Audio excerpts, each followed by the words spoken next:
அந்த பிறந்த அந்த குழந்தை எப்படி நம்மளுக்கு ஒரு ஆரோக்கியமான குழந்தையா பிறக்கும், ஒரு குறையோட பிறக்கும் அப்படிங்கிற ஒரு விஷயம் எல்லாம் இன்னைக்கு இந்த விஷயத்துல உங்களுக்கு கொஞ்சம் பார்க்கலாம்.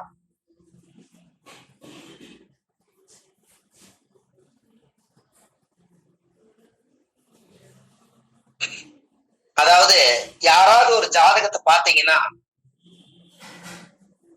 சூரியனோட ராகு யாருக்கு சேர்ந்திருந்தாலும் அந்த ஜாதகத்தை வாங்கினீங்கன்னா தலையில கொடி சுத்தி பிறந்துச்சான்னு கேளுங்க.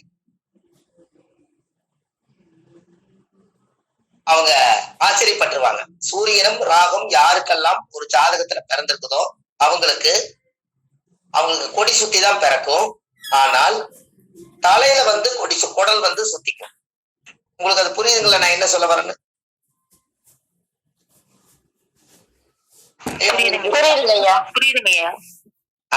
உங்களுக்கு புரியுது இல்லையா? அதாவது தலையில சூரியனும் ஒரு ஜாதகத்துல சூரியனும் ராகுவும் யாருக்கெல்லாம் சேர்ந்திருக்கோம் அவங்களுடைய குழந்தை பிரசவமாயி வந்திருந்தால் அந்த ஜாதகருக்கு சூரிய ராகு சேர்ந்த குழந்தைக்கெல்லாம் அவங்க அம்மா அப்பாவை நீங்க கேட்டீங்கன்னா குழந்தை தலையில கொடி சுத்தி அந்த குழந்தை பிறக்கும். அதே எனக்கு இந்த இணைவு இருக்குங்க ஐயா, நான் அப்படிதான் பிறந்தேன். வெரி குட், சூப்பர் ஐயா. எல்லாத்துக்கும் சந்தோஷம் தானே? முதல் பரிகாரம் சந்தோஷம் தானே ஐயா?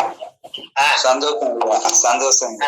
அவங்க அதை ப்ரூவ் பண்றாங்க குரூப்புக்குள்ள. அதான் அதுல பெரிய இன்னொரு முறை அந்த பரிகாரத்தை மட்டும் சொல்லுங்க. பரிகாரம் இல்ல, சூரியனும் ராகும் எந்த கட்டத்துல இருந்தாலும் ராசி கட்டத்துல தலையில கொடி சுத்தி அந்த குழந்தைக்கு வெளியெடுத்து தான் அந்த கொடியை வெளியெடுத்து விடுவாங்க. அதாவது தலைய சுத்திடும் கொடி, சூரியனும் ராகும். இது ஏன் அப்படி? இத லாஜிக்கா பரிகாரமா கொண்டு வாங்க. எப்படின்னு பாருங்க. சூரியன்னா தலை, ராகுன்னா பாம்பு மாதிரி குடலு. இந்த சூரியனை ராகு ஒட்டி இருக்கிறதுனால தலையில போய் இந்த குடல் ஒட்டிக்குது. அதனால கொடி சுத்தி பிறக்குது தலையில. எப்படி?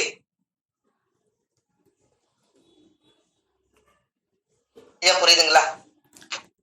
புரியுதுங்களா? அதே போல சனியும் செவ்வாயும் ஒரு ஜாதகத்துல யாராருக்கு இருந்தா அவங்க பிறக்கும் போது கால்ல கொடி சுத்திக்கும். கால்ல கொடி சுத்தி அந்த தொப்புள் கொடி போய் கால்ல சுத்திக்கும். அப்போ இப்படி ஒரு பிறந்துருச்சுன்னா ஜோசியர்கிட்ட கேட்பாங்க, பிரசவம் ஆகும் போது குழந்தைக்கு இவ்வளவு தடை இருந்துச்சுங்க, இந்த தடைகள் எல்லாம் சரியாகணும்னா என்ன பண்றதுன்னு கேட்பாங்க. அதுக்கு நீங்க ஒரு பரிகாரம் சொல்லுங்க.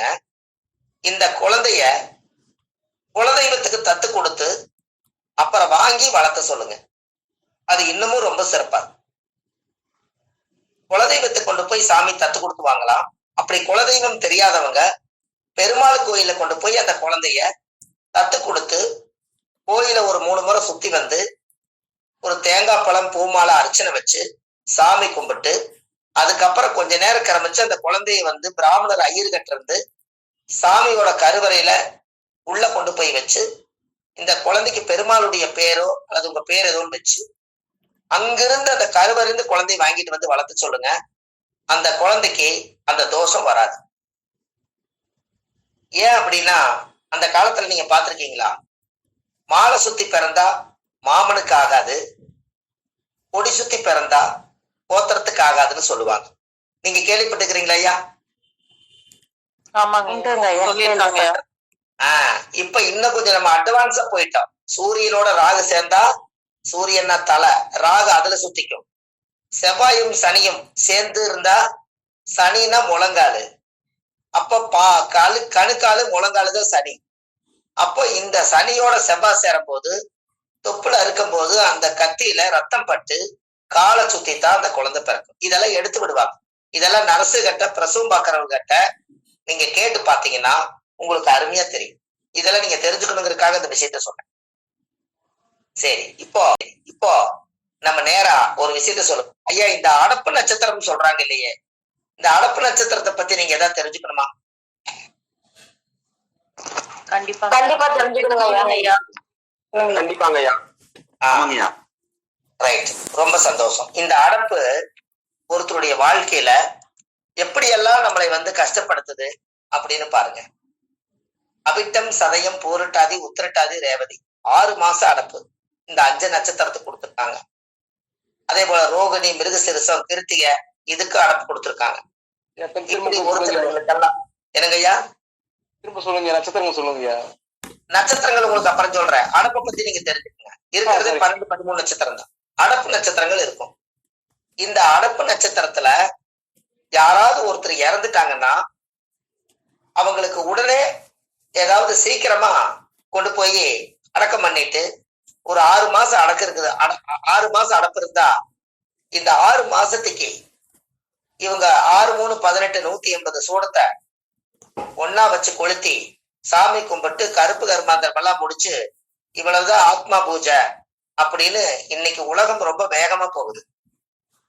ஆனா அதையவே நம்ம திருப்பி கேட்டா இப்ப எப்படின்னா முறையா 6 மாசம் அடப்பிருக்கிறத ஏன் அந்த உயிர் 6 மாசம் இந்த பூமியில அந்த ஆத்மா வாழும்னு நினைக்குது அப்படின்னா அந்த அடப்பு நட்சத்திரங்கள்ல இந்த ஆத்மா ஐயோ நான் குழந்தையை விட்டுட்டு போறேன், என்னுடைய தாய் தந்தை விட்டுட்டு போறேன், என் சொத்தை விட்டுட்டு போறேன், என்னோட மூதாதிகள் எல்லாம் விட்டுட்டு போறேன், எனக்கு நிறைய இந்த உலகத்துல வாழணும்னு எனக்கு ஆசை இருக்குது, இந்த உயிரை ஆண்டவன் எடுத்துக்கிறானே அப்படின்னு இன்னும் வாழணும்னு நினைச்சு அந்த எண்ணத்தோட தான் அது இருக்கும். அப்போ என்ன அப்படின்னு கேட்டீங்கன்னா அந்த உயிர் போனாலும் கூட உடம்பை கொண்டு போய் மண்ணுல அடக்கம் பண்ணிருப்போம். அதுக்கப்புறம் இந்த ஆத்மா மட்டும் இறந்த இடத்துலயே சுத்திக்கிட்டு இருக்கு. அப்ப இந்த இறந்த இடத்துல சுத்திட்டு இருந்தா அந்த ஆத்மா அந்த வீட்டை விட்டு போகாது. அதனாலதான் அந்த காலத்துல கூட அடப்பு வையே அப்படின்னு சொன்னாங்க. அந்த வீடு வாழ்ந்த வீட்டை அடைச்சிடணும் இறந்த நேரம் சரியில்லைனா. அப்ப இறந்த நேரம் சரியில்லைனா யாருக்கெல்லாம் தீட்டு? கொல்லி வைத்தோர், குடமுடைத்தோர், புலிமேட்டுக்கு மண்ணு தள்ளினோர், வாக்கரிசி போட்டோர், எரை எடுத்தோர், மூட்டை எடுத்தோர், வஸ்திரம் வாங்கினோர், இத்தனை பேர்த்துக்கு அந்த தீட்டு இருக்குமா? இப்ப சொல்லுங்க, நான் இளவுக்கு போகல, நான் அதையெல்லாம் தொடல அப்படின்னாலும் அந்த இறந்த உயிரோட ரத்த சம்பந்த உறவுகளுக்கெல்லாம் இந்த 6 மாத காலம் அவங்களுக்கு தீட்டுதான்.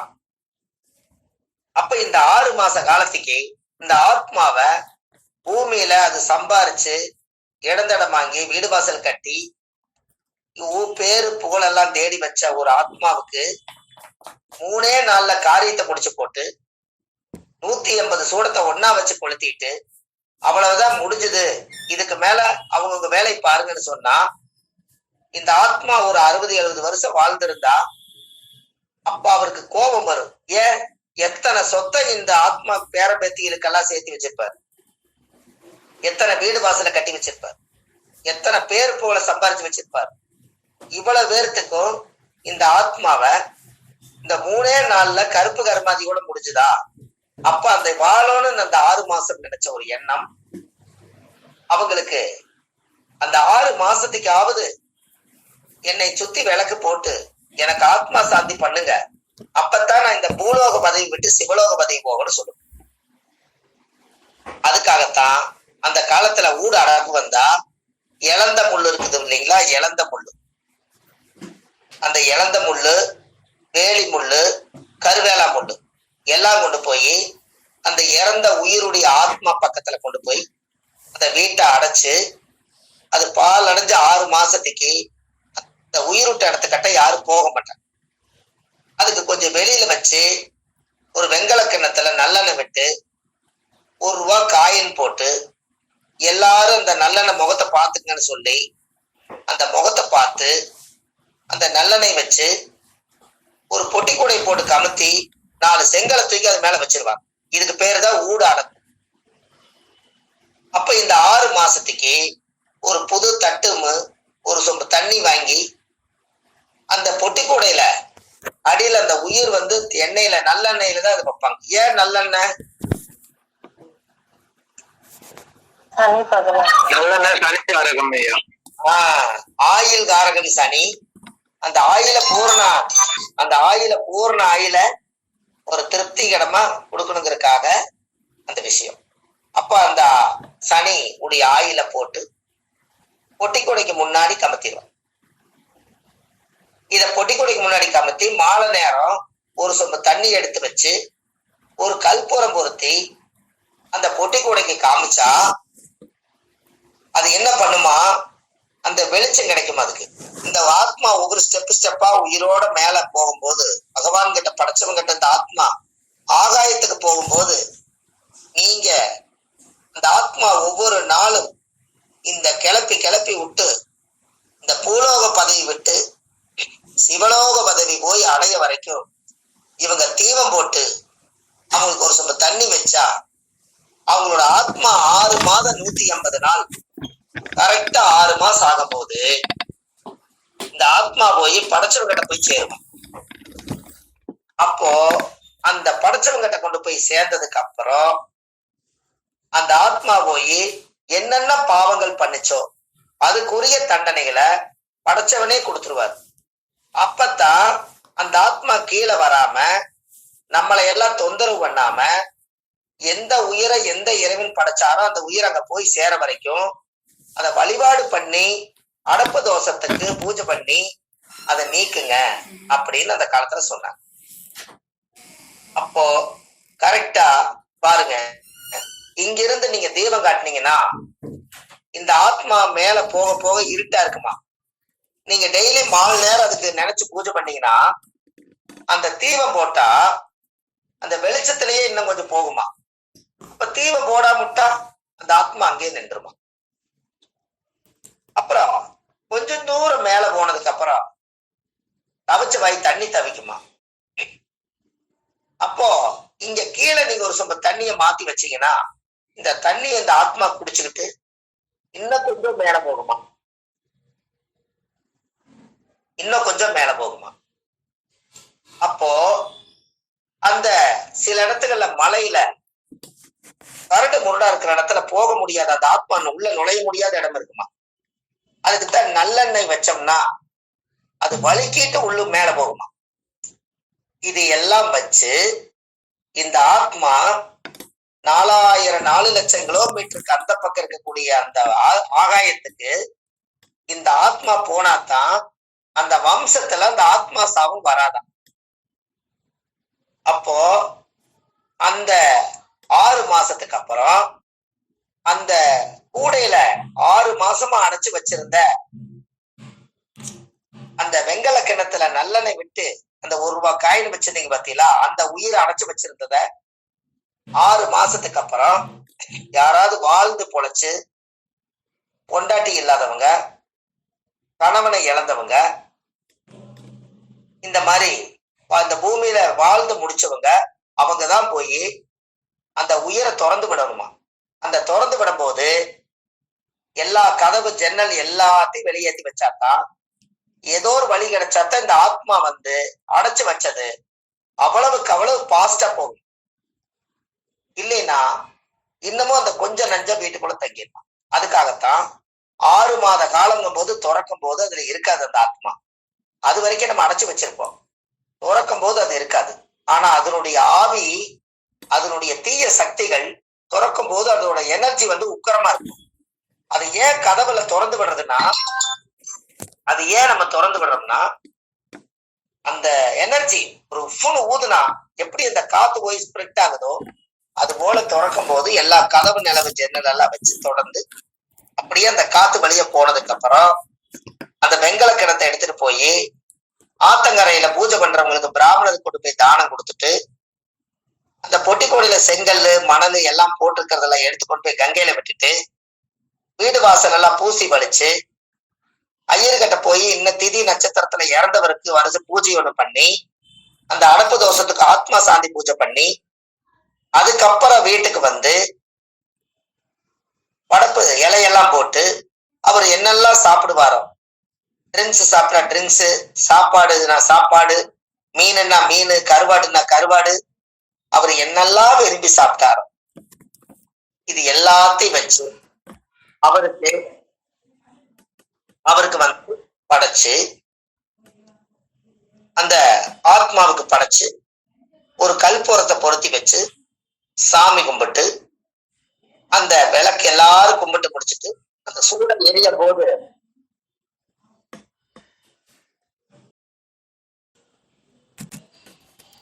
ஐயா கேக்குதா?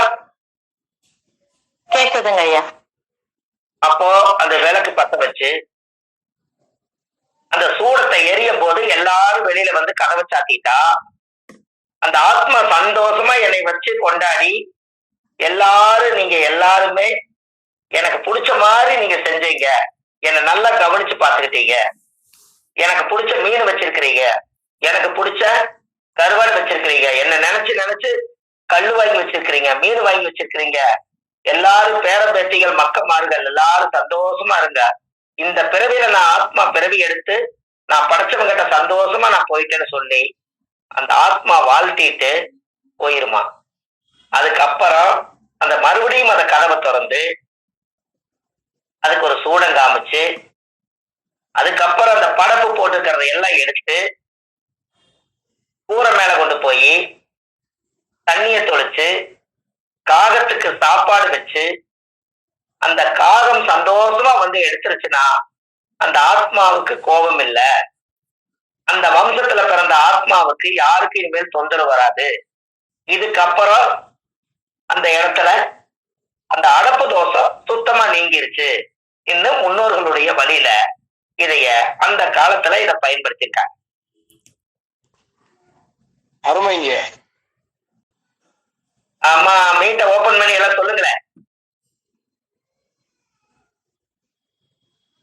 ரொம்ப அற்புதமான தகவல் ஐயா. ரொம்ப சந்தோஷம். அப்போ அப்போ அந்த காலத்துல முன்னோர்கள் எல்லாம் இப்படி ஒரு ஆத்மாவை எப்படியெல்லாம் வழிபாடு பண்ணி அத செஞ்சிருக்கிறாங்கன்னு பாத்தீங்களா? அதுக்கப்புறம் 6 மாசத்துக்கு அப்புறம் அந்த வீட்டை சுத்தப்படுத்திட்டு ஒரு ஐயரை கூட்டிட்டு வந்து கணபதி ஹோமம் பண்ணி அந்த வீட்டை புண்ணியதானம் பண்ணி அதுக்கப்புறம் அதை கொண்டுட்டு போய் அந்த தீர்த்தம் எடுத்து தெளிச்சு அதுக்கப்புறம் 1 வருஷ காலத்துக்கு இந்த கல்யாணம் மட்டும் 1 வருஷம் ரொம்ப உறவா இருந்தா 1 வருஷத்துக்கு கல்யாணம் மட்டும் பண்ணக்கூடாது. அந்த இறந்ததுல இருந்து 365 நாள் சூரியன் எந்த ஆத்மா எந்த நட்சத்திரத்துல இறந்து அடப்பாச்சோ அதே நட்சத்திரத்துல 365 நட்சத்திரம் கடந்து வந்து அந்த இறந்த நட்சத்திரத்தை சூரியன் தாண்டிட்டால் அந்த ஆத்மா சாந்தி என்று பொருள். எப்படி? ஒன்னும் பதிலே காணுமே ஐயா. அற்புதம் அற்புதம் ஐயா. அருமையான தகவல் ஐயா, அருமையான தகவல். அப்போ அடப்பு தோசைங்கிறது இன்னைக்கு 6 மாசத்துக்கு 180 சூடத்தை வச்சு ஒரே நாள்ல கொளுத்தி சாமி கும்பிட்டு போறாங்க.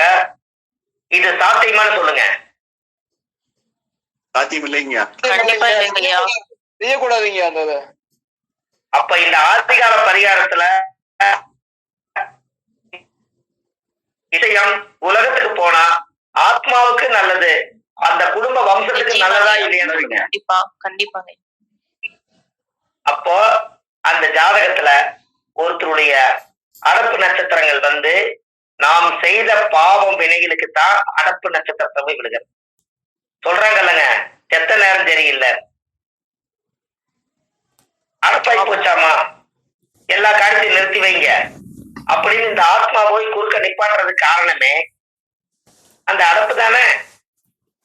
ஆமாங்க ஐயா. அப்ப கர்மா கரெக்டான நேரத்துல கை வைக்குதுங்களா? ஆமாங்க ஐயா. ஐயா, கர்மா வந்து கரெக்டான நேரத்துல கை வைக்குதா? ஆமாங்கய்யா. அந்த காலத்துல பாட்டே உண்டு. தயிர் பானை உடைச்சு வச்சு காக்காய்க்கு விருந்து வச்சு சாதிசனா லட்சு வந்த, நீ கொடுத்த விருந்தெல்லாம் நெஞ்சுக்குழி நஞ்சு போல ஆகி போச்சு, மன்னனும் போயிட்டா மணவாளனும் போயிட்டா, வீடே வெறு வீடா இருக்குதுன்னு அழுவாங்க. எப்படி?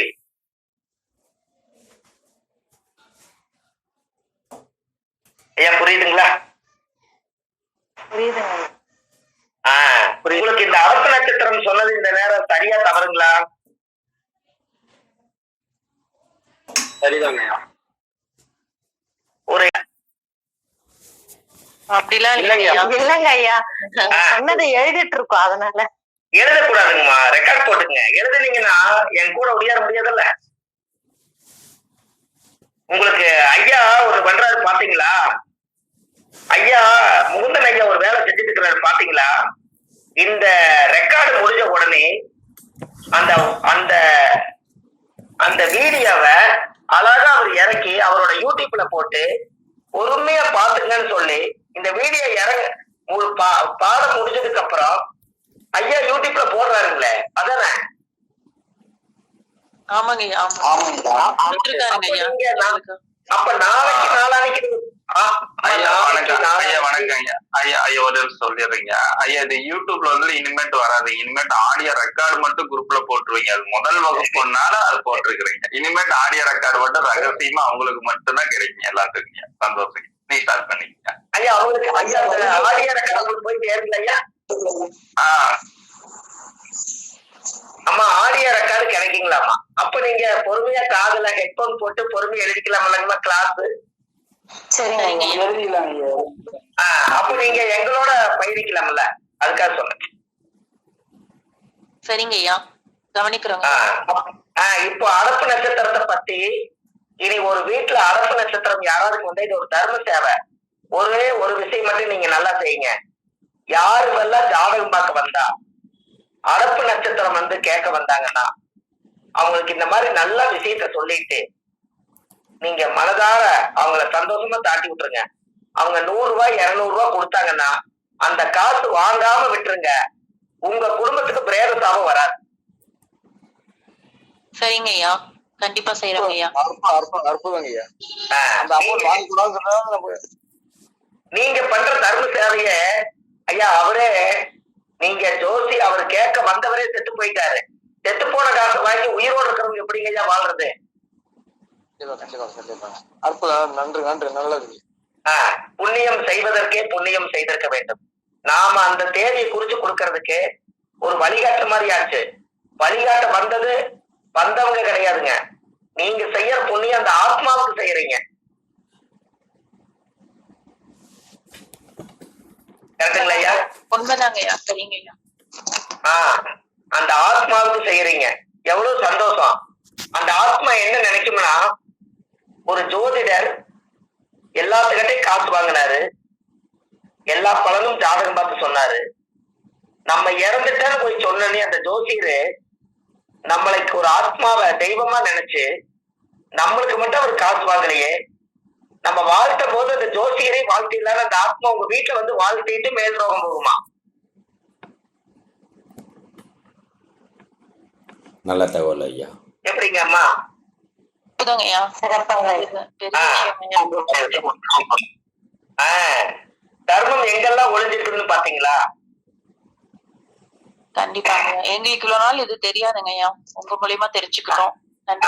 ரொம்ப சந்தோஷங்க. ஏன்னா பரிகாரத்திலேயே சீரியஸான பரிகாரம் எல்லாம் கரெக்டுங்களா அம்மா?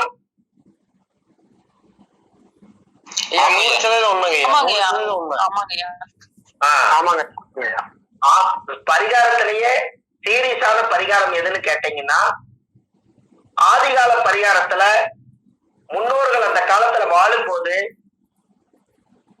அந்த காலத்துல பரிகாரம் முதல் உண்மை இல்லைன்னு சொன்னா அதுக்கு யாரு கேட்டாலும் ஒரு வார்த்தை சொல்லுங்க.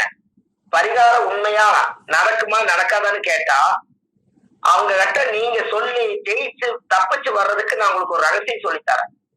என்னன்னா, பரிகாரம் இல்லைன்னு சொன்னா அவங்களுக்கு சொல்ல வேண்டியது நீங்க என்ன சொல்றீங்கன்னா, ஒருத்தர் இறந்துட்டாங்கன்னா செத்தவனுக்கு எதுக்கு சிங்காரம், எதுக்கு பாட கட்டுறீங்க,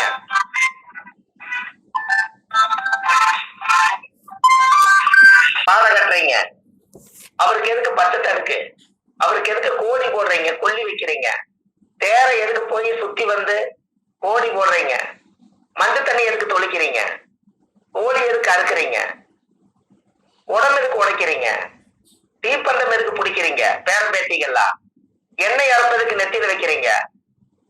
பொட்டு சந்திரம் எல்லாம் வச்சு அன்னைக்கு சேவிங் பண்ணி அவங்கள குளிக்க வச்சு அவங்களுக்கு காலை கட்டி கைய கட்டி எல்லாம் பண்ணி எல்லாம் போய் அழுது கொண்டு போய் குளிர அடக்கம் பண்றதுக்குள்ள எத்தனை அழுகாட்சி அழுது அந்த ஆத்மாவை போய் வச்சு இறந்ததுக்கு அப்புறம் பால் நெய் ஊத்தி எருக்கலாஞ்செடியில பாலை ஊத்தி இவ்வளவு ஆத்மாவுக்கு இவ்வளவு பயந்து செய்யறீங்களே, அப்போ பரிகாரம் உண்மையா இல்லையா?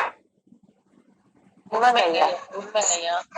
உண்மைங்கய்யா, கண்டிப்பா உண்மைங்க. இதுக்கு அவங்க பதில் சொல்லிட்டாங்கன்னா உண்மையாலுமே சந்தோஷம் தானே. நிச்சயமாங்கய்யா. செத்தவருக்கு எதுக்கு சிங்காரம்? அந்த ஆத்மா கூடு விட்டு போயிருச்சு, அந்த உயிர் எங்கேயோ போயிருச்சு, படைச்சவங்கிட்டயே போயிருச்சு. இருக்கிறது உடம்பு மட்டும்தான். அந்த உடம்புல எதுவுமே இல்லை. வாழ்ந்து உழைச்ச ஆப்பிள், ஆரஞ்சு, மாதுளம்பழம், கொய்யாப்பழம், வாழைப்பழம், லட்டு, ஜிலேபி, மைசூர்பா, இட்லி, தோசை, பணியாரம், கறி, சோறு, நான்வெஜ் எல்லாம் சாப்பிட்டு வளர்ந்த சதை மட்டும்தானே உங்க வீட்டுல இருக்குது. உயிர் படைச்சவர் அழகா எடுத்துட்டு போயிட்டாரு. அந்த உடம்பு மட்டும்தான் இருக்குது. இந்த உடம்பு துர்நாற்றம் அடிக்கூடாதுங்கிறதுக்காக அன்னைக்கே பாட்டு எழுதிட்டார். ரஜினிகாந்துக்கு ஒரு அருமையான பாட்டு, மண்ணின் மீது மனிதனுக்கு ஆசை, மனிதன் மீது மண்ணுக்கு ஆசை, மண் தான் ஜெயிக்கிறது, இதை மனம்தான் உணர மறுக்கிறது. அப்ப கடைசியில இந்த மண்ணு திங்க போது ஆத்மாவை திங்காத மண்ணு இந்த உடம்ப தின்றது. கடைசியில பூமி சமமாயிரும். வாழ்ந்தவங்க பொழைச்சவங்களுடைய உடம்ப தேடுனா கிடைக்காது. ஆத்மாவும் மேல் லோகத்துல போயிருச்சு. பூலோக பதவி விட்டு சிவலோக பதவி போயாச்சு. ஒரு தடவை தான் மனித பிறப்பு. தேடினாலும் கிடைக்காத செல்வம் மனித செல்வம். இதை மனிதனுங்களை தெய்வமா வணங்குறதுக்கு கோயிலே கட்டி கும்பாபிஷேகம் பண்ணினாலும் கூட சாமிக்கு சக்தி அதிகம்ங்கிறது உண்மைதான். பிரபஞ்சத்துல இருந்து கிடைச்சதுனால அதைய மகிமைப்படுத்தி அதை கொண்டாடி மண்ணா இருக்கிறத ஒரு மனிதர்கிட்டத்தான் அவ்வளவு பெரிய அறிவை வச்சு கோயிலை கட்டி உலகத்துக்கு மனித சக்தியை எடுத்து காட்டினாங்க. அப்பேற்பட்ட ஆத்மா தானே நம்மெல்லாம். ஆமாங்கய்யா, ஆமாங்க ஆமாங்கய்யா. ஐயா கரெக்டுங்களா? அற்புதங்க. ஆமாங்க. சரிங்கய்யா. நீங்க நினைச்சு பாருங்க. அப்போ மனித சக்தி நம்ம உடம்புக்குள்ள இந்த ஆத்மா இருக்க வரைக்கும் இந்த அழகான வாழ்க்கையில ஆடம்பரம் ஆடம்பரம் சொல்றாங்களே, நல்லா நிறுத்தி சொல்லி பாருங்க. ஆடும் பொம்பரம் ஒரு நாள் தாண்டிடும், அதுதான் ஆடம்பரம். அதைத்தான் ஆடம்பரம்னு காலப்போக்கில் வந்துருச்சு. எப்படி? அருமைங்கய்யா, அருமையான வார்த்தைங்கய்யா. அற்புதமான வழக்கம் ஐயா. ஐயா கரெக்ட் தானே? இன்றைக்கு பரிகாரத்தை நம்ம எடுக்க போறோம். ஆதிகால பரிகார வகுப்பு, பாரம்பரிய திருவள்ளுவர் குல வம்சம், பிரசன்ன ஜோதிடர் சுப மாரிமுத்து, திருப்பூர்ல இருந்து இந்த பதிவு உங்களுக்காக.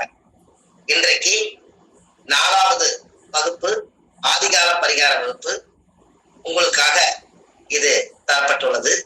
இந்த பரிகாரத்தை இப்ப நம்ம இன்னும் கொஞ்சம் வித்தியாசமா நம்ம பார்க்கலாம். அந்த வித்தியாசம் எப்படிங்கிறதையும் உங்களுக்கு நான் சொல்லி கொடுக்குறேன். இப்போ டென்த்ல எல்லா வீட்லயும் குழந்தைங்க இருப்பாங்க. அவங்களோட நோக்கம் என்னன்னா படிப்பு தான். இந்த படிப்பு அவங்களோட ஞான சக்தியில ரொம்ப நல்லா வரணும். அவங்க படிச்சாங்கன்னா உண்மையாலுமே அவங்க ரொம்ப ஒரு டாக்டர் ஆகலாம், ஒரு இன்ஜினியர் ஆகலாம், எத்தனையோ ஒரு நல்ல விஞ்ஞானி கூட ஆகலாம். அதுக்கு முதல் அறிவுக்குண்டான ஒரு படிப்பை இந்த குழந்தைகள் எல்லாம் படிக்கிறதுக்கு ஒரு ஆதிகால பரிகார கல்வியை பத்தி இப்ப நான் உங்களுக்கு சொல்ல போறேன். இப்போ படிப்புக்குண்டான கிரகம் என்ன கிரகம் யாரும் சொல்லுங்களா ஐயா? புதன் ஐயா. உங்களுக்கு படிப்பை பத்தி பரிகாரம் இப்ப சொல்லிக்கிறேன் அந்த 4 வகுப்புல.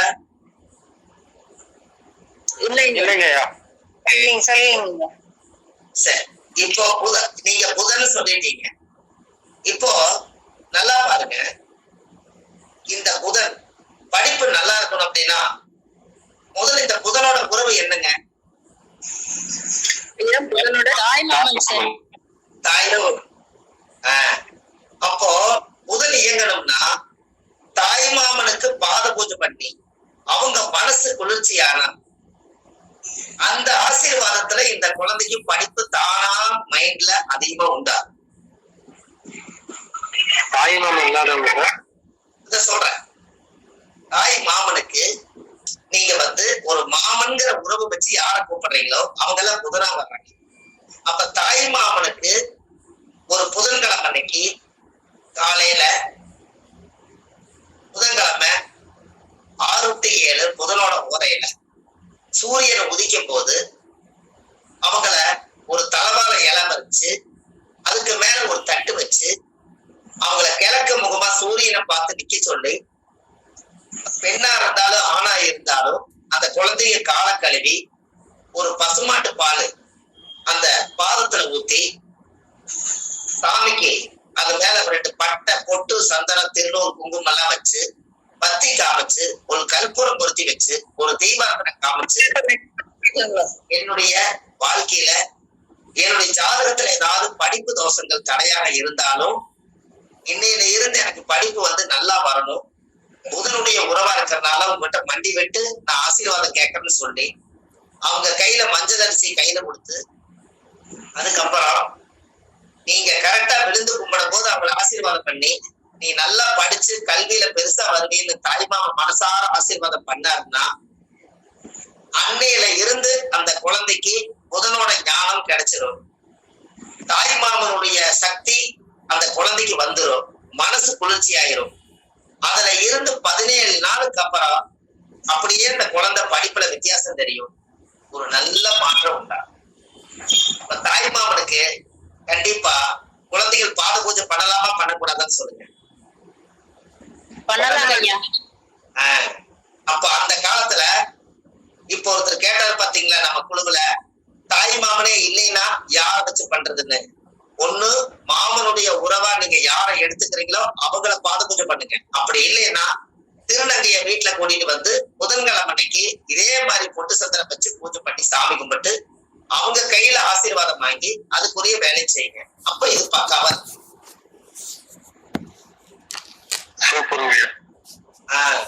அர்த்தம் புரியாதவர்களுக்கெல்லாம் அர்த்தம் புரிய வைக்கும் அர்த்தநாரீஸ்வரர். லாஸ்டா சொன்னது சொல்லுங்க ஐயா. தாய்மாமன் இல்லன்னா என்ன பண்ணலாம்? லாஸ்டா சொன்னது மாதிரி சொல்லுங்க. அதாங்கய்யா, தாய்மாமன் இல்லாதவங்க நீங்க மாமன் சொல்லி உறவை யார கூப்பிடுறீங்களோ சித்தப்பா வழியில பெரியப்பா வழியில ஒண்ணு அவங்களுக்கு பாத பூஜை பண்ணுங்க.